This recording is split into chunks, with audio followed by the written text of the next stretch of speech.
Welcome back to the channel. Today we're gonna cut some bone-in pork loin. First thing you want to do, you want to go ahead and shine the bone off. Just gonna make it have a better present in the tray. So once you go ahead and shine the bone off, all you want to do is take the bone off the bottom. You want to go into the meat. You can go ahead and you're gonna score up the front to make sure everything come out evenly. Then you're gonna go ahead and you're gonna set your guide. It's just to get the right measurement. These are gonna be your thin chops. First one we're cutting off, these would be your center cut chops, which has the equivalent to like a porterhouse steak. It's gonna have the strip and the fillet on it. There you go.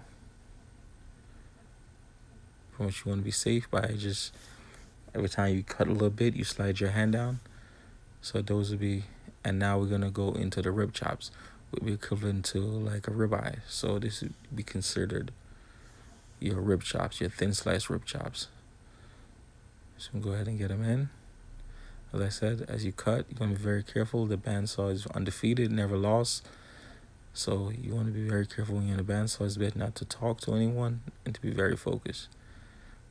And you're going to go ahead and get them as thin as can. Okay, you're going to get like 8 in the tray, 8 in a 16 tray. All right, so we're going to go ahead and cut another one.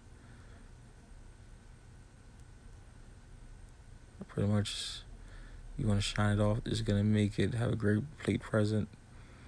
When you cook them, I'll have it in the tray. There you go. You want to have your hand right there to catch them, because if you don't, they're going to get stuck in the blade with the guide.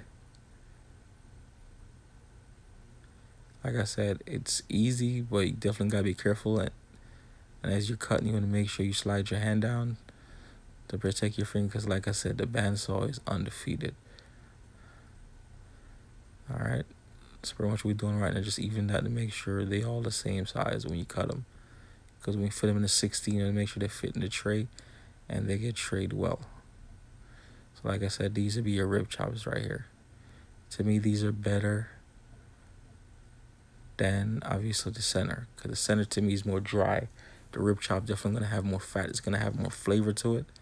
So it's definitely better to just go ahead and buy the rib chops. To me, they're more flavorful than the regular center.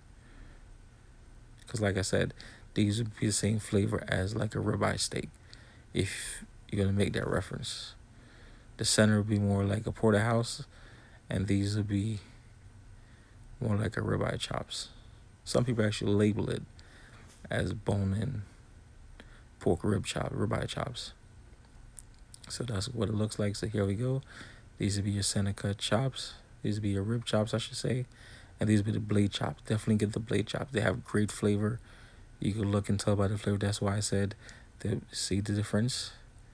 These would be way better on the grill, and they have more flavor. So these would be considered, those would be your rib chops. These would be your center cut chops. Center cut chops. And that would be the pork tenderloin part right there. So that would be the pork fillet. Obviously, the rib chops don't have it. So there you go. That's the difference. And these would be your bone-in pork country style. So that's kind of what everything looked like. You're looking from far away.